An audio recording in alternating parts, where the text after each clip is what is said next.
Deməli, salam uşaqlar. Biz başlayaq üçüncü sınavın izahına. Deməli, üçüncü sınaq 252 vur 72. Aha. 252 vur 72. Üstə gəl 252 vur 28. Hər neysə, bax bu ikisindən ortaq vurup 252-ni çıxarda bilərik. Düzdürmü? Qalır 72 üstə gəl 28. Davam edirəm. Daha sonra bu ikisindən isə bu tərəfdən, yəni 637-ni ortaq vuruq kimi mörtəzə xaricinə çıxarda bilərik. 37-lər gedəndə nə qalır?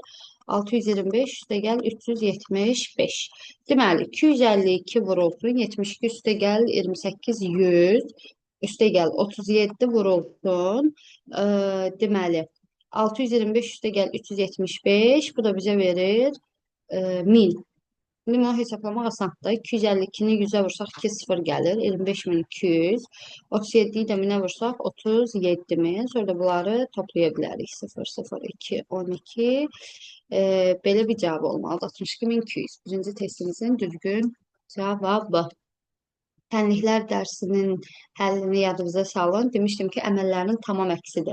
Birinci çıxma, sonra bölmə, sonra mötərizədə toplama, vurma. Yəni normalda biz mötərizədən başlayıb vurma, toplama, bölmə, çıxma getməli deyilik. Tənlik əməllərin tamam əksidir. Birinci 96-nın üzərinə 48 gəlirik.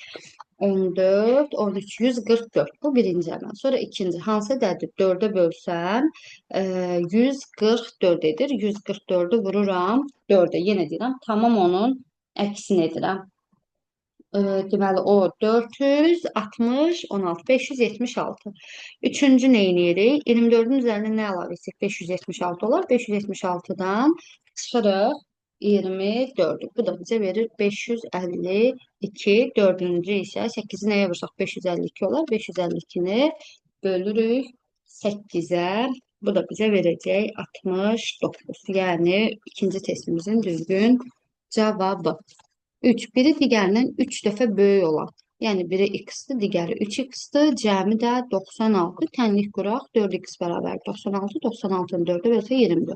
Deməli, ədədlərimizdən biri 24, digəri isə 3 vur 24. Yəni 72-dir. Bizdən böyük ədədi sorulur. Cavab olur 72. Daha sonra bölən 20 natamam qismət 4 olarsa bölünən ən çox neçə ola bilər? Yəni bu ədədi 20-yə bölüb natamam qismət 4 olub qalığı bilmirəm. Və ən çox istəyirsə 20-yə böləndə ən çox qalıq 19 ola bilər. Düzdürmü? Çünki biz bilirik ki, bölən qalıqdan böyük olmalıdır. Yəni qalıq böləndən kiçik olmalıdır. 20-dən kiçik 1, 2, 3, 4, 5, 6, 7, 8, 9, 10, 11, 12, 13, 14, 15, 16, 17, 18, 19 ola bilər. Ən çox dediyinə görə 19. Bölünən də necə tapılır? Bölən natamam qismətə vurulur. Üzərinə qalıq əlavə olunur. 80, 19 da gəlsək 99. Ədədi ona böldükdə alınan natamam qismət qalığın ən böyük qiymətindən 2 dəfə böyükdür. Ədədi ona böldükdə qalığın ən böyük qiyməti ona böldükdə ən böyük qalıq 9 ola bilər. 9-dan 2 dəfə böyükdür. Yəni 18-dir. Qalıq da 9-dur. Yenə 18-i ona vurub üzərinə 9 əlavə edirik. Bu da bizə verir 189 cavabı. Növbəti testimizin həlli.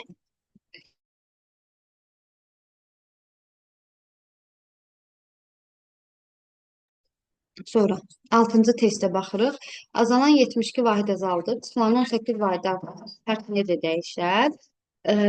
Yenə ən rahatı özümüzdən ədədlər verək. Məsələn, 200 çıxılsın 10 bərabərdir 190. Düzdür. Azalanı 72 vahid azalsaq, 272 vahid azalanda olacaq 128. 18 vahid artırsaq olacaq 28. 128-dən də 28 çıxsa olacaq 100. Deməli 190 gəldi oldu 100 azaldı. Neçə vahid azaldı? 90 vahid azalar. Daha sonra 3 ardıcıl tək ədədin cəmidir. Ardıcıl tək ədədləri necə yazırıq? X üstə gəl 2, x üstə gəl 4. Demişdim ki, istəyir tək desin, istəyir cüt desin. Ardıcıl tək, ardıcıl cüt və bu şəkildə yazılır. Toplasaq 3x üstə gəl 6, 267-dir. 267-dən 6 çıxsam 261. 261-i də bölürük. 261-i də bölürük 3-ə. Bu da bizə verir 87. Deməli, biri olur 87, digəri olur 87 üstə gəl 2, 89, digəri olur 87 üstə gəl 4, 91. Bizim böyük ədədimiz olur 91. Cavab C variantı. Daha sonra 8-ci testdə nə deyir? AB 0,7 böl AB. Deməli, M qalıq N olarsa. Burada istəsəz yerinə istənilən xəyali ədəd də qoya bilərsiniz. Yəni, məsələn, A-ya B-yə deyirəm 1, 2. Məsələn, 1207-ni gəlin 12-yə bölək. 12-nin içərisində 12 bir dəfədir, düzdür? 0-ı düşürtdük aşağı. 0 12-yə bölünmədiyinə görə 0, 7-ni düşürtdük. 7 12-yə bölünmədiyinə görə yenə 0. Deməli, natamam qismət 100-dür. Qalıq isə 7-dir. Bizdən də bunların hasilini soruşur. 100 vurulsun 7. Bu da bizə verir. C variantı 700. Sonra çıxılan fərqdən 3 dəfə böyükdür. Qaydanı yazıram. Azalan çıxılsın, çıxılan bərabərdir fərq. Çıxılan fərqdən. Deməli, fərq x-sə çıxılan 3x-dır. 3 dəfə böyükdür. Azalan da 128-dir. Tənliyi yazdıq. 128 çıx 3x bərabərdir x-a. Deməli, 128 bərabərdir x üstə gəl 3x. Yəni 4x 128-dirsə, 128-i 4-ə bölərik 32. Bizdən ehtiyatlı olun. Çıxılanı soruşur. Mən çıxılanın üzərinə nə yazmışam? 3x. 3 vurulsun 32. Bu da bizə verir 96 D variantı. Sutkanın keçmiş vaxtı qalan vaxtından 3 saat 20 dəqiqə çoxdur. Biz bilirik ki, sutkanın var keçmiş vaxtı, var qalan vaxtı və bir sutka ümumilikdə 24 saatdır. Yəni 24 noldur. Keçmiş vaxtı qalan vaxtdan, yəni bu x-dırsa bu x üstə gəl 3:20 yazıram. Çoxdur. İndi nə edirik? Bir sutkamız 24 saat olduğuna görə 24-dən 3:20-ni çıxırıq. Necə çıxırdıq? 0-dan 20 çıxmaq olmur. Bunu parçalayırıq. 23 60-dan 3:20 çıxırıq. Olur 20 40. 2x bərabərdir 20 40. 2x bərabərdir 20 40. Yəni 20 saat 40 dəqiqə. Hər ikisini x-i tapmaq üçün hər ikisini 2-yə bölürük. Bu da olur 10-20. Yəni qalan vaxt olur 10-20.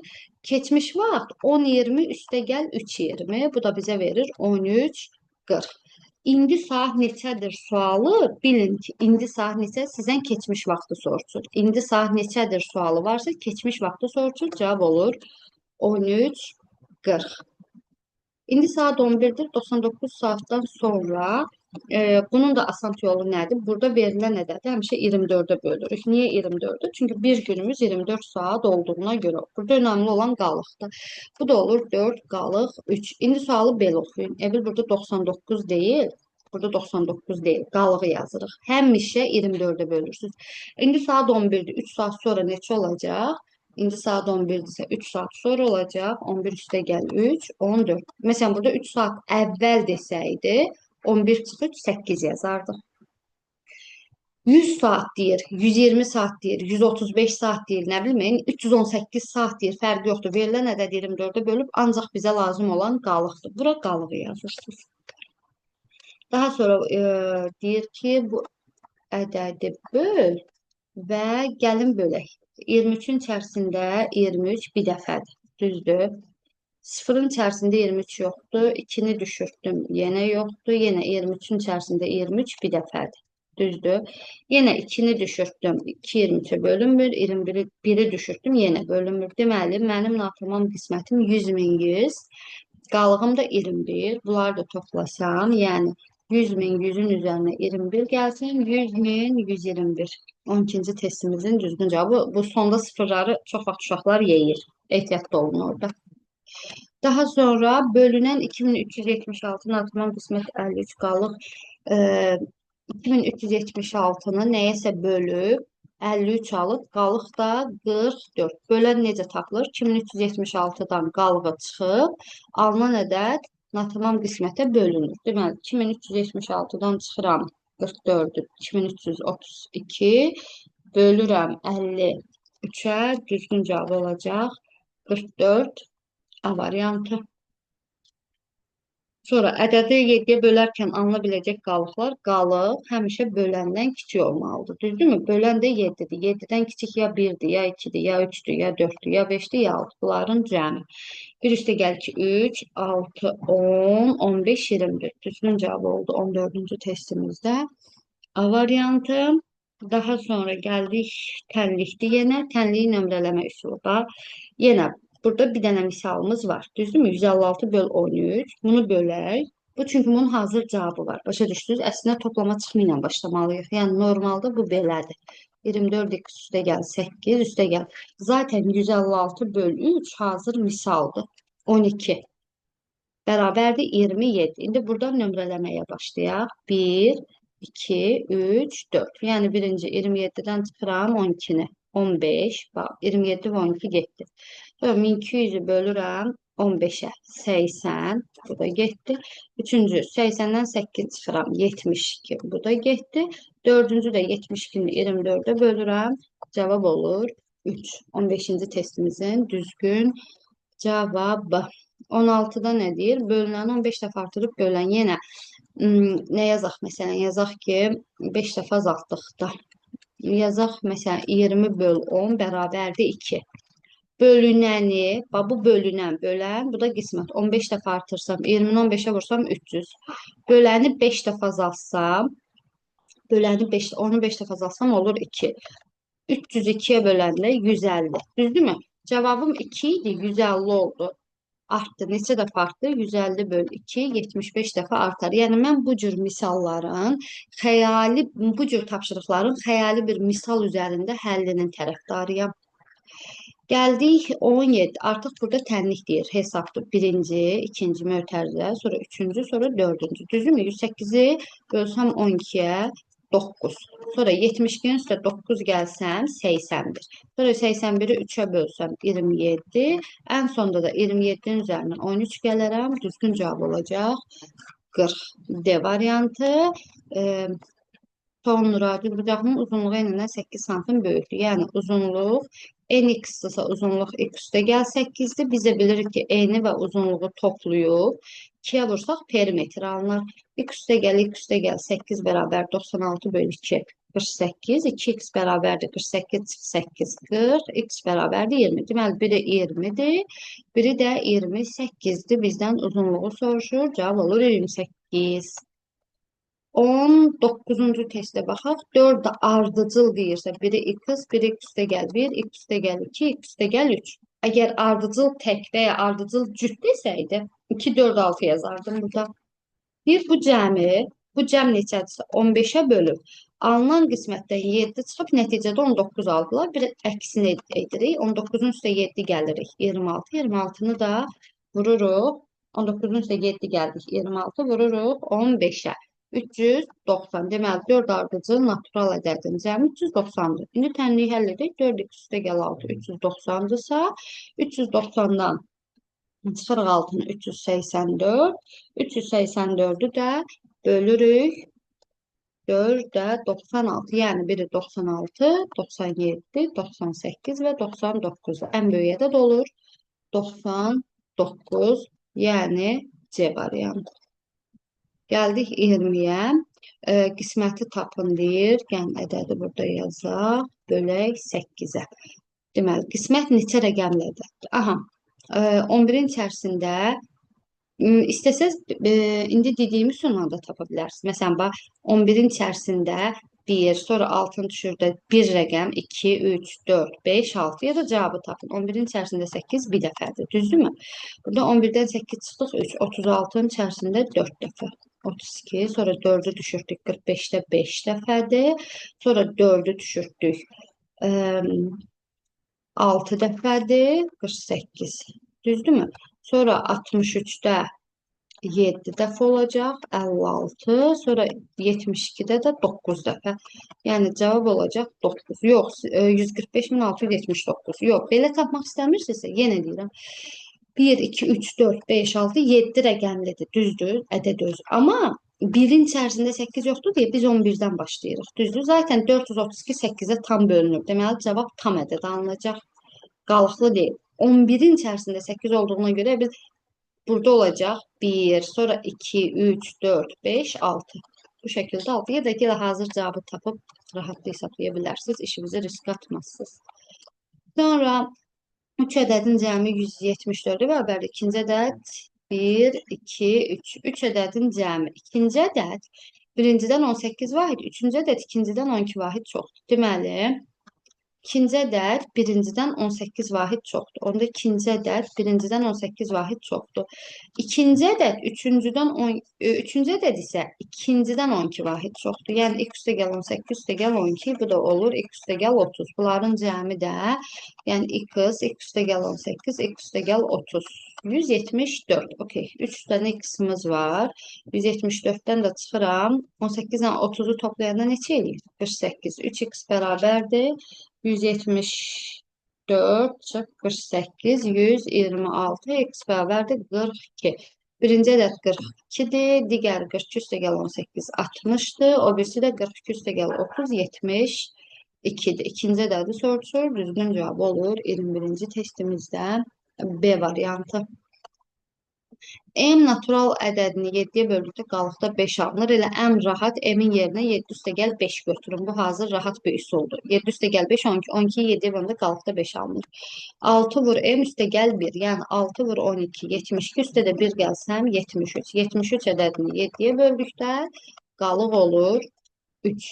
C variantı 22-ci testimizdə. Son testləri də izah edim. Sonra videoya diqqətlə baxın.